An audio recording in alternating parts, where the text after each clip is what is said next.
आखिर कश्मीरी मुसलमानों का हिंदूकरण करने की जरूरत क्या है?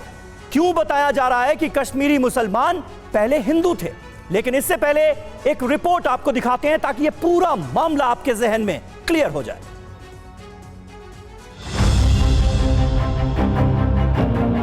In the Hindu system, they had divided people. The higher Brahmin. धर्म बहुत पुराना है, बाकी लोग सब हिंदू से ही कन्वर्ट हुए हैं मुसलमान। वो 46 साल के फारूक अब्दुल्ला हो या 74 बरस के गुलाम नबी आजाद, दोनों की वही जबान है जिसकी पैरवी हमेशा आरएसएस करती है। दोनों नेता कहते हैं कि कश्मीरी मुसलमान पहले हिंदू थे, बस बयानों में शब्दों का फर्क है। In the Hindu system, they had divided people. The higher Brahmin and the lower Brahmin, where there is no difference between the rich, the poor, everyone is equal, there is facilities for all, and there is no division in people. They turned to Islam. हमारे हिंदुस्तान में इस्लाम सिर्फ वैसे ही पूरा इस्लाम तो आया ही है 1500 साल पहले। हिंदू धर्म बहुत पुराना है, तो बाहर से आए होंगे 10-20, वो जब मुगलों के वक्त में उनकी फौज में थे। बाकी तो सब हिंदू से ही कन्वर्ट हुए हैं मुसलमान हिंदुस्तान में। और उसकी मिसाल हमारी कश्मीर में है। कश्मीर में कौन था 600 साल पहले मुसलमान? सब कश्मीरी पंडित थे, सब वही इस्लाम कर गए, बन गए। फारूक अब्दुल्ला और गुलाम नबी आजाद के बयान चौंकाने वाले। फारूक के मुताबिक कश्मीरी मुसलमान पहले निम्न श्रेणी के ब्राह्मण थे। अब ये निम्न श्रेणी के ब्राह्मण कौन है, ये बड़ा सवाल है। इधर 5 दशक तक कांग्रेस में रहने वाले गांधी परिवार के खासम खास गुलाम नबी आजाद आखिर दक्षिणपंथी लाइन पर क्यों आ गए? ये क्या उनकी नीति हो गई है या फिर 2024 के चुनाव को देखते हुए उनकी सोची समझी रणनीति?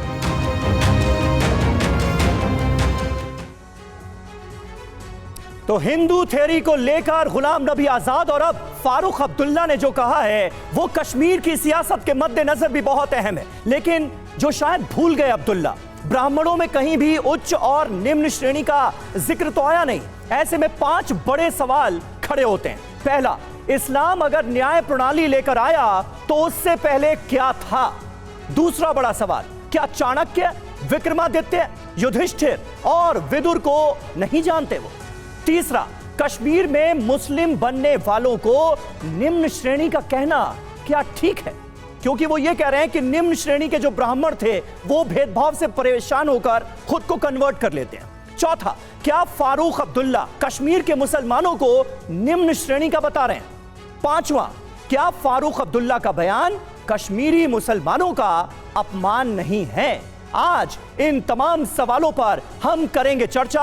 और टीवी 9 भारतवर्ष के स्टूडियो में इस वक्त बहुत बड़ा पैनल मौजूद है हमारे साथ, तमाम लर्नेड लोगों का। डॉक्टर ओम जी उपाध्याय हमारे साथ मौजूद हैं, डायरेक्टर हैं ICHR के। इतिहास की बारीकियों को बहुत आसान अल्फाजों में आपके सामने वो रखेंगे। और साथ ही साथ एक और इतिहासकार दिनेश कपूर साहब भी स्टूडियो में हमारे साथ मौजूद हैं।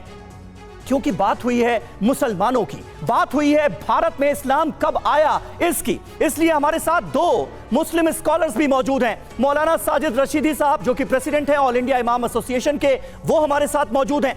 और मुमताज आलम रिजवी साहब हमारे साथ मौजूद हैं मुस्लिम स्कॉलर के तौर पर।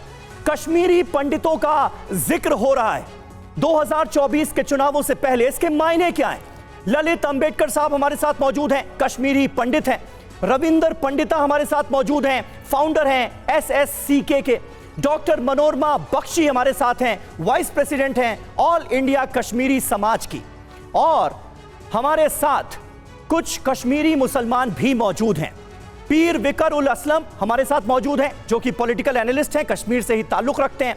यास्मीन खान हमारे साथ मौजूद हैं, सीनियर जर्नलिस्ट हैं, कश्मीर से ताल्लुक रखती हैं। और गौहर वानी हमारे साथ जुड़ रहे हैं, सीनियर जर्नलिस्ट हैं।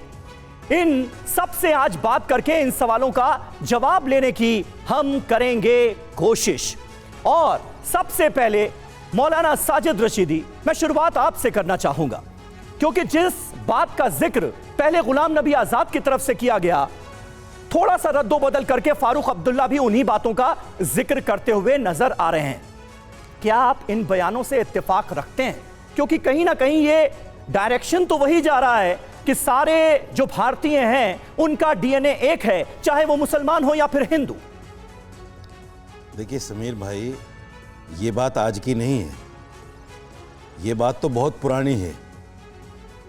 और ये एक कड़वा सच है कि जितने भी भारत में मुसलमान हैं जी, करीब 95% वो कन्वर्टेड हैं। ये मोहन भागवत के कह देने से नहीं हुआ, या गुलाम नबी आज़ाद के कह देने से नहीं हुआ, या फारूक अब्दुल्ला के कह देने से नहीं हुआ। ये तो कड़वी सच्चाई है और इसको हर मुसलमान मानता भी है। आप खुद ये मान रहे हैं कि देश के 95% मुसलमान कन्वर्टेड हैं। वो पहले हिंदू थे, बाद में कन्वर्ट होकर बिल्कुल मुसलमान बिल्कुल बिल्कुल बिल्कुल बिल्कुल, इसमें कोई दो राय नहीं है।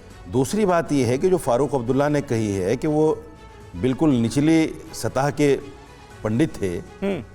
आप देखिए, हिस्ट्री उठाकर देखिए, जहां भी कन्वर्जन होता है, जहां भी कोई आदमी किसी धर्म को एक्सेप्ट करता है दूसरे को, वो किसी ना किसी चीज से परेशान होकर करता है। हम रोजाना सुर्खियों में पढ़ते हैं, कुछ लोग कहते हैं, कुछ दलित लोग कहते हैं कि साहब अगर हमारी बातों को नहीं माना गया तो हम मुसलमान हो जाएंगे, हमारे ऊपर ये जुल्म हो रहा है इसलिए हम मुसलमान हो जाएंगे। भाई साहब बोल लेने दो, भाई साहब बोल लेने दो। करेंगे क्योंकि आपके ऊपर SC/ST एक्ट के अंतर्गत आपको सजा हो सकती है। भाई साहब आप वो शब्द यूज मत ये तरीका गलत है, शब्द यूज मत कीजिए, नेशनल चल रहा है। अल्फाजों पर थोड़ा सा काबू ये रखिए। तरीका गलत है। वो मैं समझूंगा भाई, अपनी बात के अगेंस्ट केस फाइल हो सकता है। अरे मेरे ऊपर होगा ना, आपके ऊपर तो नहीं होगा ना। मैं आपके साथ पार्टिसिपेट नहीं कर सकता अगर आप एक समुदाय को इस नजर से देखेंगे। क्या तरीका है? नहीं, ऐसे शब्द का इस्तेमाल मत कीजिए ना। रशीदी साहब, आप अपनी बात रखिए, जो मुद्दा उस पर बात रखिए, कंप्लीट करें प्लीज, जल्दी से ये पढ़े लिखे लोग हैं, कंप्लीट करें, ऐसे टीका टिप्पणी मत कीजिए प्लीज। बीच बीच में मत बोलिए। आप वो अपनी शब्दावली पे कंट्रोल कीजिए। वो कार्रवाई आप जो होगी बोलिए मेरे बोलना ऊपर। चाहिए, लेकिन अपनी शब्दावली पे कंट्रोल वो कीजिए। आपके ऊपर, ठीक है, मेरे ऊपर। ठीक है। आप नीचा मत दिखाने की कोशिश मत कीजिए प्लीज। ठीक है अंबरदार साहब, ठीक है। क्या रशीदी साहब भाई? कंप्लीट करें आप जल्दी मेरे से, साथ लड़ने बैठे हैं क्या?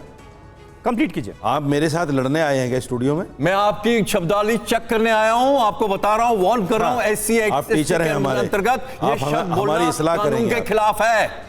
भाई साहब इनको रोकिए, नहीं तो मैं भी नहीं बोलता। रशीदी साहब उस शब्द का इस्तेमाल ना कीजिए ना, आप नहीं, अपनी तरीका बात गलत है रखिए, हम बड़े मुद्दे पर आपका बात कर रहे हैं। नंबर प्लीज आएगा, आप जो प्लीज चाहे बोलिए, डाइवर्ट मत कीजिए प्लीज जी। करिए, खत्म करिए, ठीक है। मत करिए। वो शब्द नहीं ये तो ठीक नहीं है। देखिए बात सुनिए। संविधान के मुताबिक भी ठीक नहीं है। मेरी बात सुनिए, मेरी बात नहीं करना सुनिए। चाहिए शब्द यूज। जो लफ्ज मैंने बोला है मैं उस पर जिम्मेदार हूं, कार्रवाई मेरे ऊपर होगी, इनके ऊपर तो नहीं होगी ना। बीच में क्यों बोल रहा है आदमी बिला वजह? अब दूसरी बात सुनिए जी। देखिए, जहां तक इस्लाम की बात आती है, मैं भी दावे के साथ कह सकता हूं, जैसे फारूक अब्दुल्ला साहब ने कहा है कि इस्लाम ने नीचे से लेकर ऊपर तक जो कानून दिया है हमें, जो रहनुमाई दी है, वो सबके लिए बराबर है। वो ऐसा नहीं कि राजा के लिए कानून अलग है और रंग के लिए कानून अलग है, बादशाह के लिए कानून अलग है और चपरासी के लिए कानून अलग है। इस्लाम में सबके लिए कानून बराबर है। अगर चोरी पर हाथ काटने की सजा है तो वो राजा के लिए भी है और एक आम आदमी के लिए भी है। ठीक है। अगर रेप करने पर फांसी की सजा है तो वो राजा के लिए भी है और आम आदमी के लिए भी है। इसलिए इस्लाम को जिन लोगों ने पढ़ लिया, समझ लिया, वो इस्लाम की तरफ आ गए।